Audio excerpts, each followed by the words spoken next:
Y ahora sí, en teoría estamos transmitiendo. Eric, ¿nos puedes confirmar que estamos a cuadro? Voy. Acuérdate que va un minuto retrasado la transmisión. Súper. Sí, ya están los dos. Perfecto, pues amigos de Sinvergüenza, ¿cómo están? Yo soy Shoshana Turquía, quién sabe qué está pasando, la tecnología hoy me rebasa, como nos rebasan muchas cosas que están pasando con el COVID-19 y estos cambios de hábitos y estos cambios de vida. Y para platicar de cómo generar estas selecciones internas, invité hoy a un gran amigo y mi socio en Dramacero, nuestra casa productora de teatro, al abogado, maestro, escritor, productor de teatro y sobre todo un sabio de la vida que es uno de mis grandes mentores y amigos. Si no hagas esa carita, Toño, sabes que es verdad. El licenciado Toño Aramburu. ¿Cómo estás, Antonio? Buenas tardes. Muy bien, George, feliz de que me dirijas esta invitación para mí tan gratificante. Pues bienvenido a este espacio. Decidí invitar a Toño a hablar de Sinvergüenza esta semana porque pertenecemos a un grupo de escritores y de artistas y también de productores de teatro donde hay mucho ruido, mismo ruido que tenemos todos en la sociedad mexicana, donde nos vemos afectados por estas nuevas circunstancias del coronavirus, no solamente en la parte médica, no solamente en la parte emocional, pero también en lo público, en el quehacer político, en el quehacer intelectual. Y Antonio desplegó un texto que me pareció por demás sabio y alentador. En este texto, Antonio, tú haces una invitación muy clara a que cada quien decida lo que puede hacer a raíz de estas circunstancias. ¿Nos puedes platicar un poquito de este texto y por qué decidiste hacerlo? Bueno, claro que sí, Josh. Mira, yo cuando leí todos los mensajes en el chat, que son muy justificados y son muy válidos, pues con expresiones muy poco alentadoras. Entonces leí todos los mensajes y lo primero que les dije es no tengo nada que decir, porque la situación sí es crítica. Sin embargo, les comparto algo que reflexioné hace poco y esa reflexión tiene varios ejes. El primer eje es que estos tiempos de la pandemia a lo que nos invitan es a mirar hacia adentro de nosotros. Estamos muy acostumbrados, y aquí sigo puntualmente ideas de pensadores contemporáneos como Alan Wallace, en el sentido de que él dice, estamos acostumbrados a que cuando lo de afuera está muy bien, entonces yo estoy muy bien. Por lo tanto, ahorita es el momento de hacernos ese reto de qué tanto hemos trabajado esa parte interna y qué tanto podemos mirar hacia adentro de nosotros para estar tranquilos, para respirar, para poner la mente en blanco y para sentir un bienestar, a pesar de lo que esté pasando afuera. Entonces, ese fue el primer eje del mensaje que yo quise mandar al grupo. O sea, primero hay que ver hacia adentro lo que está pasando hacia adentro y ya después nos conectamos con el exterior. ¿Es Sí. correcto? Además coincide con que recién le había yo mandado un mensaje a los integrantes de mi despacho profesional diciéndoles justamente eso, que aprovechen momentos para estar tranquilos, cerrar los ojos, respirar profundo, poner la mente en blanco y lograr sentir una paz mística, un bienestar, y que descubramos que ahí está lo más importante de este mundo, porque está en nuestro interior. Ahora, eso es lo que esperaríamos escuchar de un maestro de yoga, de un líder espiritual, ¿no? De lo esotérico, pero escucharlo de un abogado, de un profesional, de alguien que participa públicamente de tantas cámaras, ¿cómo llegas tú a estas conclusiones y cómo se aplican en lo práctico? Porque parece algo muy lejano, ¿no? Mira, Shosh, cuando yo era joven y bello, aunque no lo creas, y me daba por correr maratones, para la preparación para mi primer maratón, por casualidad, unos meses antes de la competencia, empecé a tomar unas sesiones de psicología del deporte. Okay. Y entonces en esas sesiones, que yo las tomé muy en serio porque la terapeuta que me las dio atendía a puro deportista de alto rendimiento. Entonces me dijo, es la primera vez que voy a atender a alguien que no es un atleta profesional. Y le dije, pues no me importa, a mí me interesa. Y entonces ahí aprendí a visualizar, aprendí a concentrarte y aprendí algo muy importante, a transformar los pensamientos negativos en positivos. Porque en una competencia de 26 millas, tienes que manejar eso muy bien. Porque un maratón es algo muy fuerte y continuamente se te vienen los pensamientos negativos. No voy a poder, no voy a llegar, me va a faltar algo. Entonces, es esa técnica, es esa práctica de transformar los pensamientos negativos en ¿Y positivos. cómo se hace, Antonio? Cuéntanos un poquito cuál es la metodología. Bueno, uno tiene que ver mucho con fortalezas propias. El estar ciertos de que tenemos una vida en donde nos hemos preparado, en donde estamos entrenados, en donde hemos llegado a manejar situaciones complejas y por lo tanto estamos preparados. Entonces, esa convicción es muy importante para partir de ahí. Como decía una gran maestra mía, sí sabes cómo mantenerte vivo, estás aquí, es prueba de ello, ¿no? Así es, exacto. Entonces, partiendo de ahí, tú dices, bueno, por ejemplo, en el caso del maratón, el pensamiento positivo era decir, estoy entrenado, estoy preparado, he hecho mucho para llegar a este momento. Entonces, a base de ese tipo de mensajes que uno mismo rescata, porque somos muy dados a que cuando algo sale mal afuera, solamente nos enfocamos en lo negativo y se nos olvidan todas nuestras fortalezas. Entonces, esa técnica de transformar los pensamientos negativos en positivos, cuando la empiezas a practicar, entonces ya el resto de tu vida ya te va saliendo natural. O sea, es un músculo que tenemos que estar entrenando todos los días, no solamente entrenar el cuerpo, sino también esta mente. Y yo digo, es poner el filtro correcto. El cerebro está configurado para conectarse y reconocer siempre las señales de alarma, de alerta. Es decir, hay un cambio importante en el clima, hay más ruido del habitual, algo sonó raro, huele distinto y entonces activa ese estado de alerta y nos prepara para la catástrofe.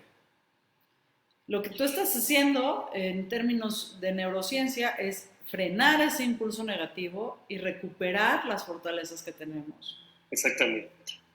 Entonces te rehaces internamente y logras esa sensación de bienestar y lo que sigue es, ante una situación pues muy tétrica como puede ser lo que está pasando hoy por hoy, tratar de que no nos agobien los pensamientos catastróficos. Nos vamos a ir a la quiebra, no voy a poder pagar, voy a tener que cerrar mi empresa. A lo mejor estas cosas van a suceder. No estoy diciendo que con una varita mágica no van a pasar cosas que van a pasar. Pero en la medida en que tú estés consciente de que has hecho lo que te corresponde y de que no puedes llegar más allá, entonces el siguiente ejercicio que yo propuse en ese mensaje es mirar hacia otros que necesitan mucho más que nosotros. Ahí te voy a pausar tantito y va a ir un poquito más despacio. Es decir, ya reconozco que tengo que ver hacia adentro y reconozco que dentro de mí hay pensamientos que son no positivos y necesito encontrar y recurrir otra vez a las fortalezas. 2, no tener pensamientos catastróficos. Danos ejemplos de tus clientes, de tus amigos, de este tipo de pensamientos que además yo los he visto compartidos como reguero. ¿Y qué mensaje metes ahí? O sea, platícanos un poquito más. Dame uno de esos mensajes que tú dices, esto es un pensamiento catastrófico. Mira, si lo viéramos un poquito lineal, y lo quisiéramos platicar a lo mejor en términos artísticos, por ejemplo de cine, somos muy dados a que nos estamos imaginando el final de la película. En el caso del maratón, somos muy dados a que nos estamos imaginando el final, la última milla. Y normalmente lo hacemos automáticamente. Entonces, el trabajo que hay que hacer es meterle un poquito más de análisis objetivo de realidad, pero en ese análisis, si dejamos fuera todas las cosas positivas, entonces corremos el riesgo de que se nos confirme la catástrofe. Exacto. Aquí está muy presente en términos literarios aquella alegoría de García Márquez de las profecías autocumplidas. Porque si tú estás pensando, o sea, el relato es muy claro, de repente toda la gente se empieza a preocupar porque algo grave va a pasar en el pueblo y se empiezan a ir todos. Y ya que se fueron todos, dijeron, pues ya ven, sí pasó algo grave, ya todos se fueron. Exacto. Pero ¿qué fue lo grave? ¿No? Entonces hay que tener mucho cuidado para detenerlo, detener el pensamiento y decir, bueno, a ver, a lo mejor sí va a pasar algo feo, pero de ahí a que sea una catástrofe. ¿Y a qué le llamo yo catástrofe? Catástrofe para mí sería el fin de mi vida, por ejemplo. Cuando decimos, no es el fin del mundo, esa frase sirve mucho.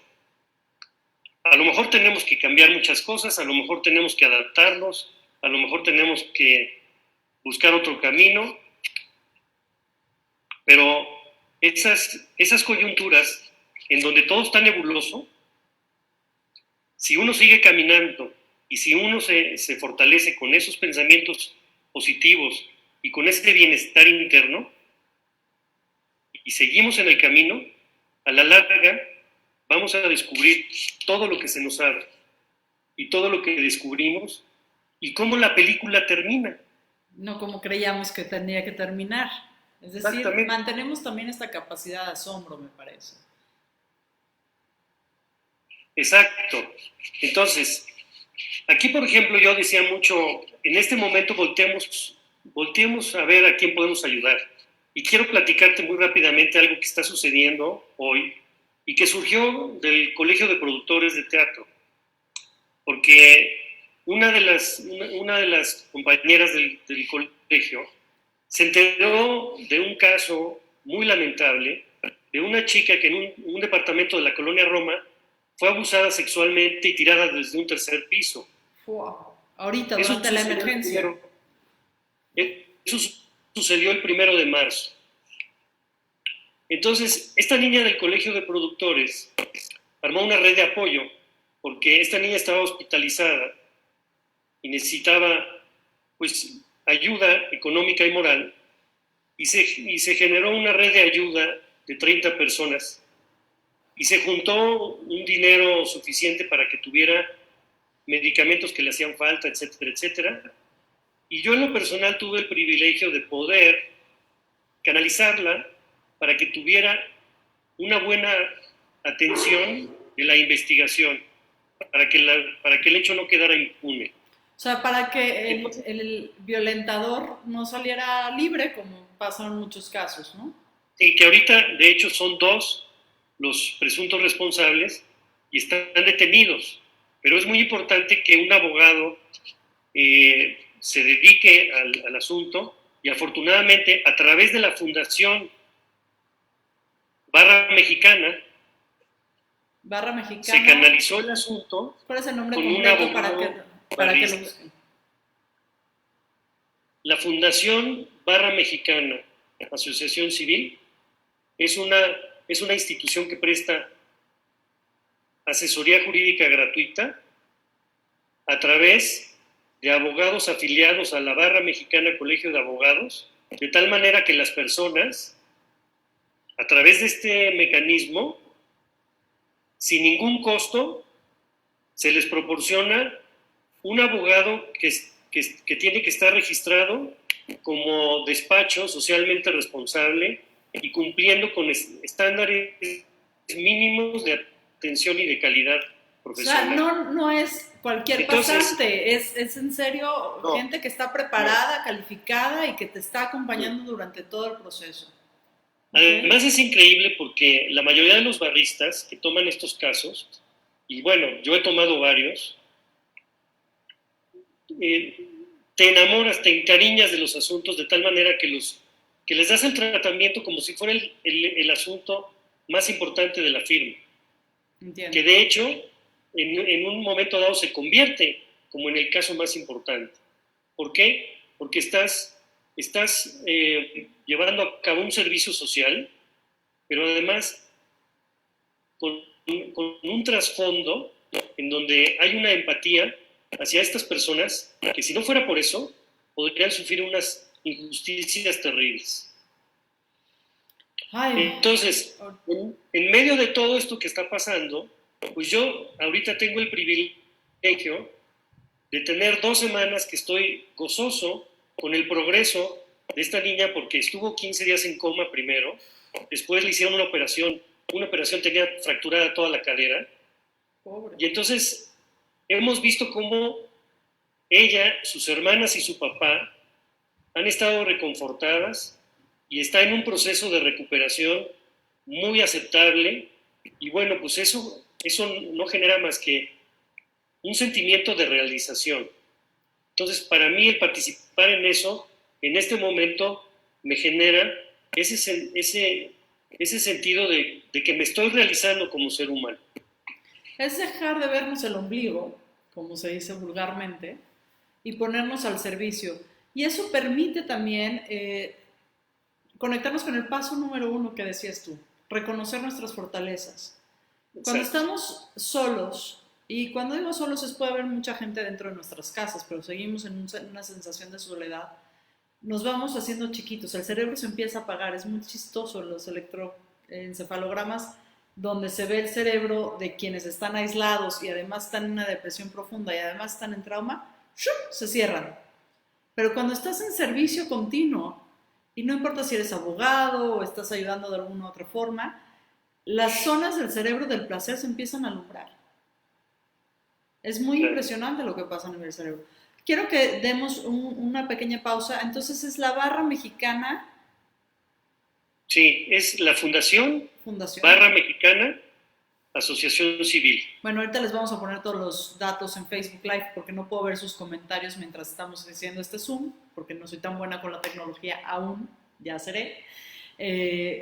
Y cuéntanos qué ha hecho la Barra con estos casos de violencia intrafamiliar, porque esta semana hubo un despunte casi del 60%.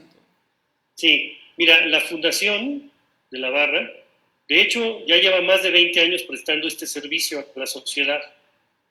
Y en los últimos 2 años se ha reforzado mucho el servicio, se ha ampliado, y entonces una de las novedades que tenemos de poco tiempo para acá es hacer campañas informativas para que al público en general le llegue la noticia de que puede tener una atención de sus casos. Entonces sacamos un desplegado para que durante esta pandemia y por los peligros que tiene la cuarentena, todas las mujeres sepan que pueden tener protección y que pueden acudir con una llamada o con el envío de un correo electrónico, pueden tener asistencia legal. ¿Tienes los datos a la mano? ¿Perdón? ¿Tienes los datos a la mano?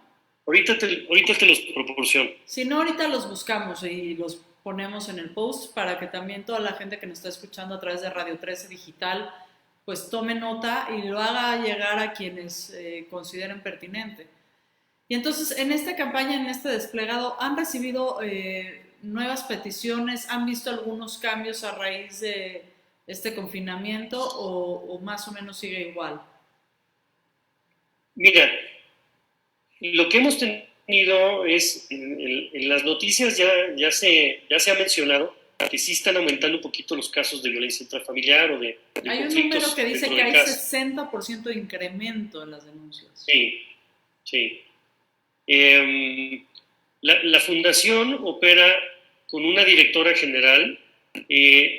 Yo en este momento no tengo el dato preciso si han acudido personas para este tipo de casos, pero lo importante es que la difusión exista, que esté en las redes sociales y que el público sepa que ahí está esta fundación que, si lo quisiéramos decir en términos coloquiales, es un despacho de 5,000 abogados.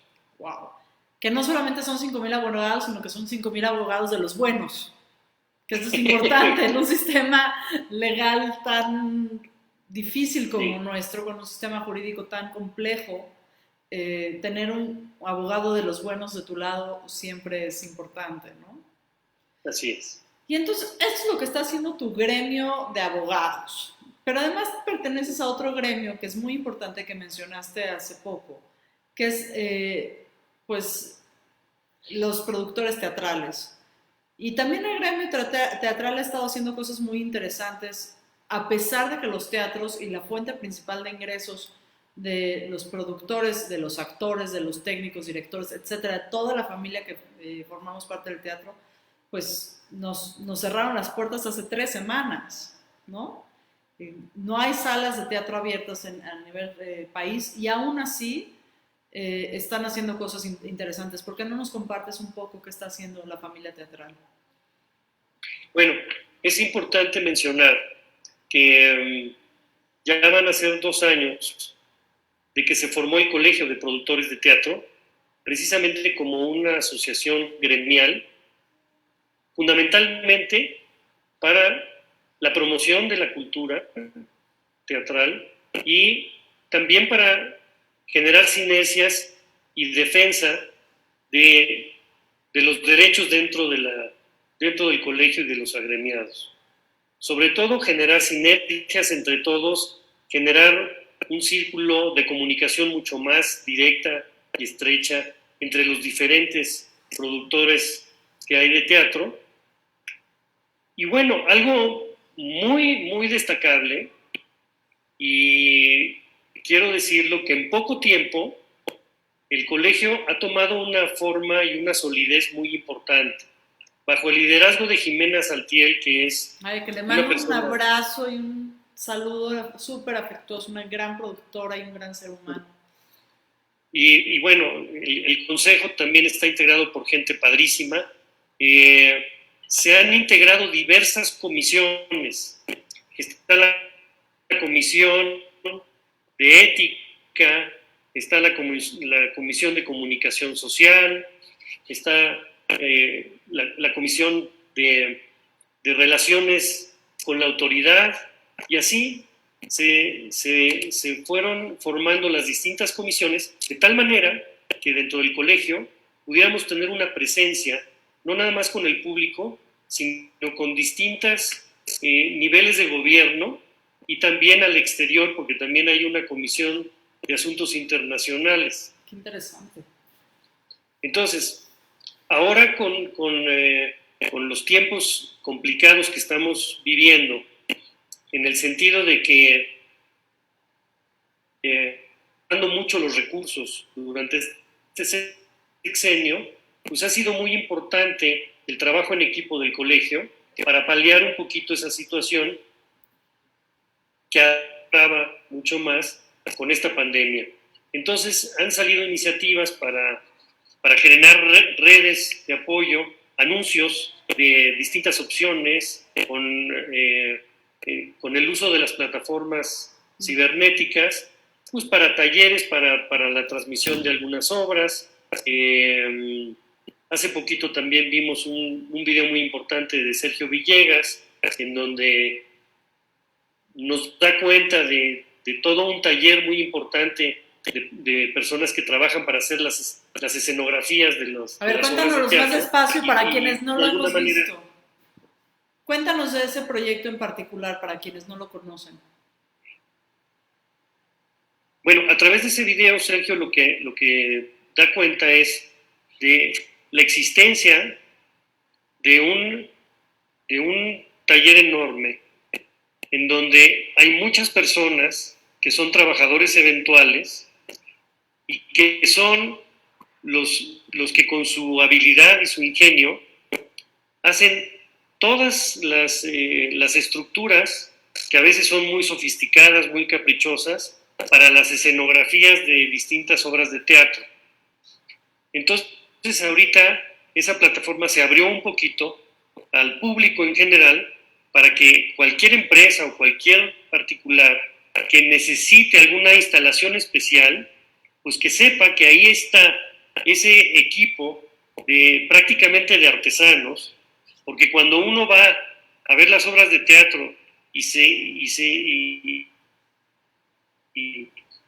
se topa con esas escenografías increíbles en donde se pueden simular vecindarios, ambientes, mecanismos muy complejos, etcétera, dice uno, bueno, ¿y esto quién lo hizo?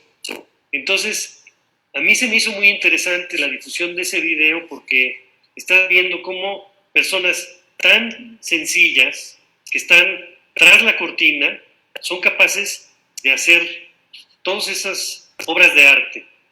Y hay algo más interesante. Lo que se logró esta semana, perdón que te interrumpí, en estos 2 días ya lograron el primer trabajo enorme y van a hacer la sala de espera de uno de los hospitales más grandes de COVID del IMSS. Ah, bueno, pues y van a hacer, esa es la primera instalación que van a hacer, ¿no? Exacto. A mí siempre me ha llamado la atención cómo la comunidad teatral se organiza y tiene recursos que de repente la sociedad no vemos. Creemos que el teatro es solamente este espacio donde nos sentamos en la butaca y nos entretienen un par de horas. Y recuerdo mucho el sismo de septiembre del 17, donde sonoristas, iluminadores y técnicos salieron básicamente a las zonas ceros a prestar esos talentos, a prestar esos servicios, y los teatros, casi todos, por lo menos los que pertenecen a Recio, a esta red de espacios independientes, funcionaron como centros de operaciones y centros de acopio.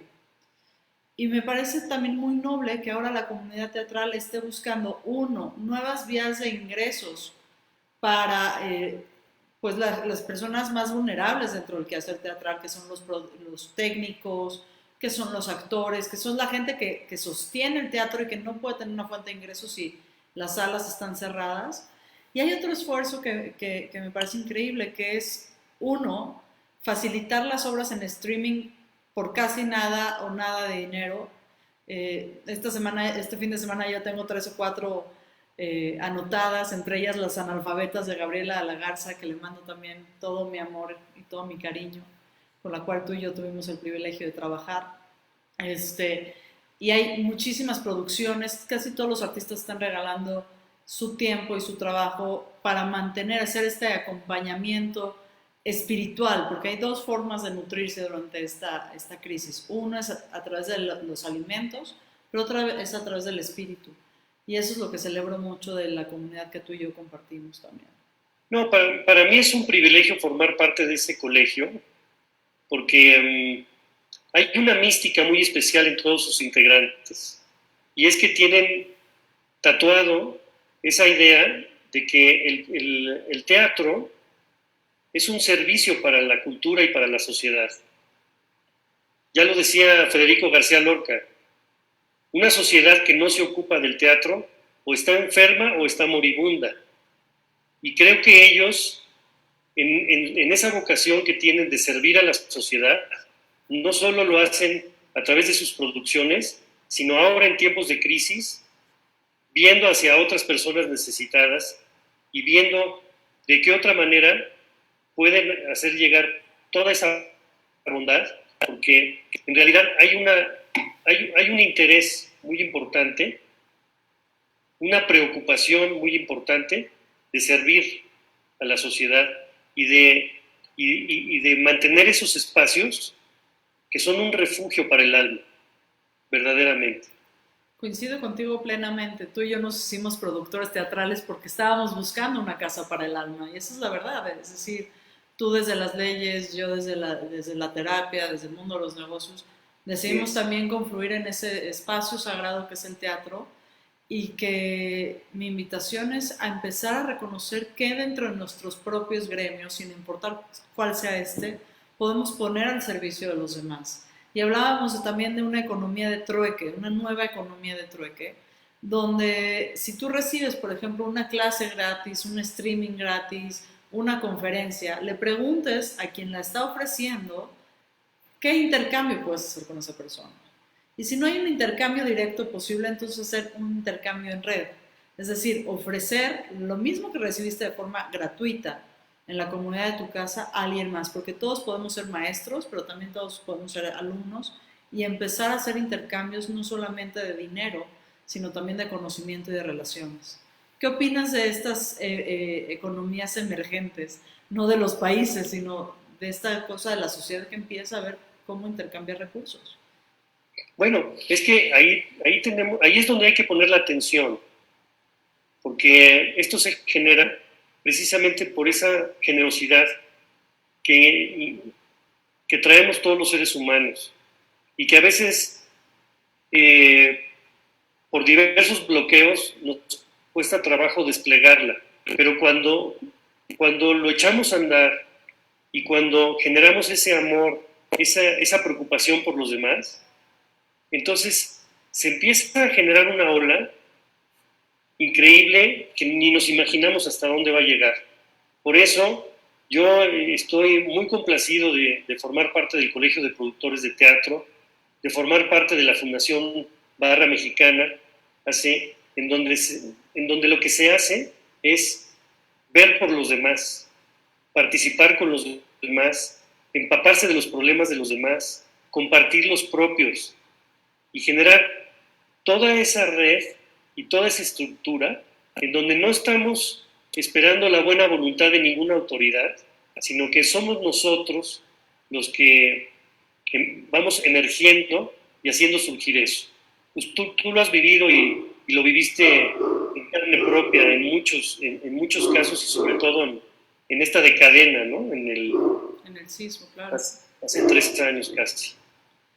Pues Toño, me parece que nos estás dando una lección también de lo humano, es decir, no solo somos las cifras, no solamente somos los casos contagiados, no solamente somos los casos críticos, no solamente somos la tragedia. La tragedia ahí está, pero somos más grandes que la tragedia. Y ese es uno de los mensajes más esperanzadores y más amorosos que he escuchado y sobre todo más útiles. Tenemos ya poco tiempo porque empezamos un poquito tarde, porque la tecnología pues nos enseña a tenernos que adaptar. ¿Qué mensajes finales, qué conclusiones has sacado de esto y qué sigue para Antonio Aramburu? Bueno, mira, en primer lugar yo estoy agradecido con la vida porque gracias a Arantxa Tellería y luego gracias gran amiga que también ya ha venido a este programa. Entonces, primero Arantxa que me llamó al taller literario, luego Beatriz que me aceptó en el taller y de ahí se han generado para mi vida, bueno, una fuente inagotable de experiencias positivas, de cambios importantes, de análisis, de convivencias. ¿Y eso en qué se traduce? En un crecimiento personal muy importante.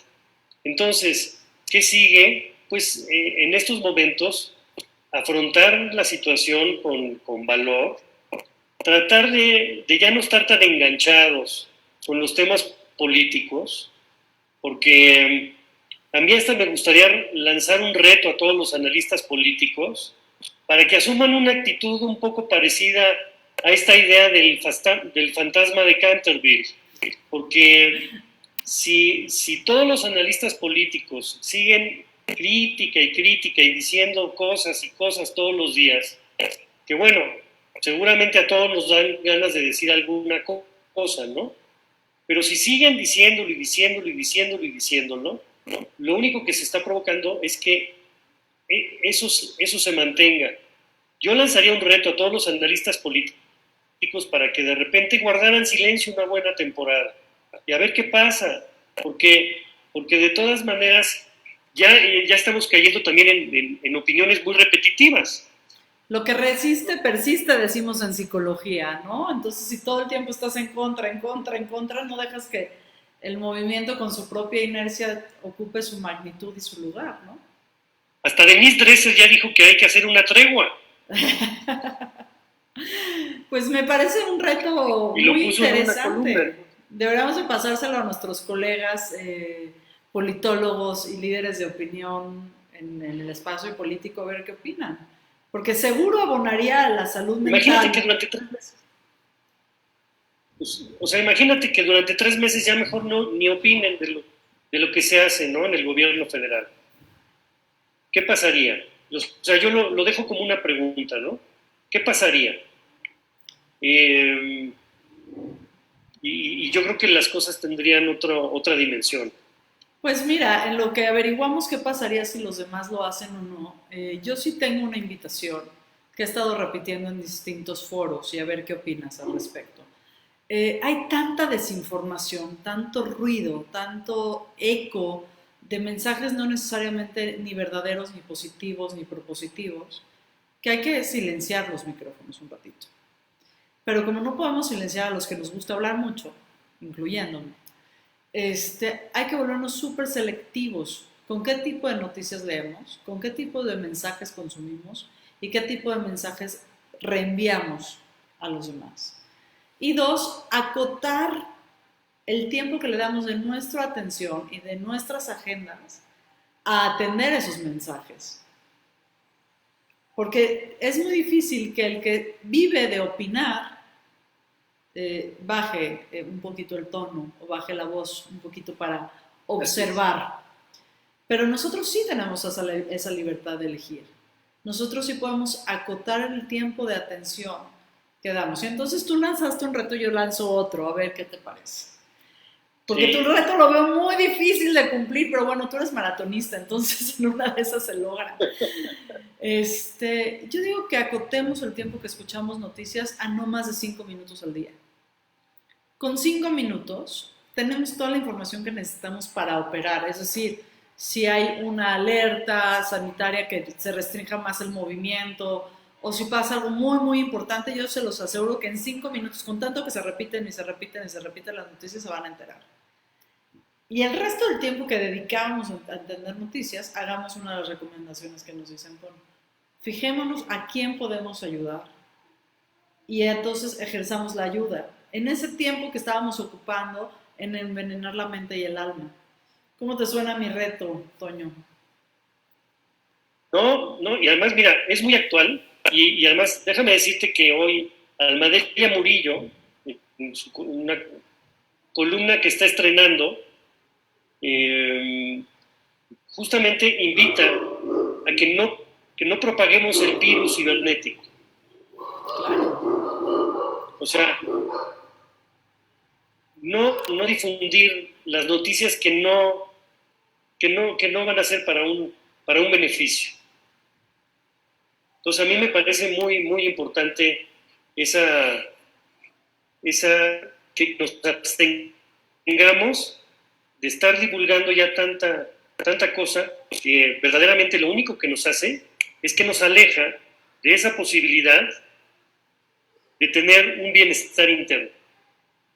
Pues tenemos y que es la base de todo. Nos has dejado mucho trabajo. Entonces, primero, si no podemos salir hacia afuera, entremos hacia adentro y generemos un bienestar aquí cerquita, en el corazón, donde se siente. La segunda recomendación es no permitir que estos pensamientos negativos nos inunden, ¿es cierto? Correcto. Y detener esos pensamientos negativos. Que no se conviertan en catástrofes. En pensamientos positivos y quitar la proporción de catástrofe a la información. Así ¿cierto? es. Y tercero, y cuarto, ver cómo podemos colaborar con las personas que están en nuestro entorno directo. Sí. Pues yo me quedo con esas 4 lecciones, Antonio, y me quedo también con los 2 ejemplos prácticos que pones de la Barra Mexicana y del Colegio de Productores Teatrales, 2 espacios donde tu sabiduría, tu presencia se han visto manifiestas y que son parte también del espíritu de estas dos asociaciones que yo respeto y agradezco su existencia. No, y que recordemos que en el servicio el ser humano encuentra su realización. Pues con eso cerramos hoy Sinvergüenza. En el servicio, los seres humanos encontramos nuestra realización. Mi deseo para ustedes de aquí a la próxima semana es que encontremos cómo ponernos en servicio sin importar esto. Les deseo que tengan muy bonita noche. Muchas gracias, Antonio. Muchas gracias a Radio 13. Yo soy Shoshana Turquía y esto fue Sinvergüenza. Gracias. Muchas gracias a ti, George. Hasta luego. Chao.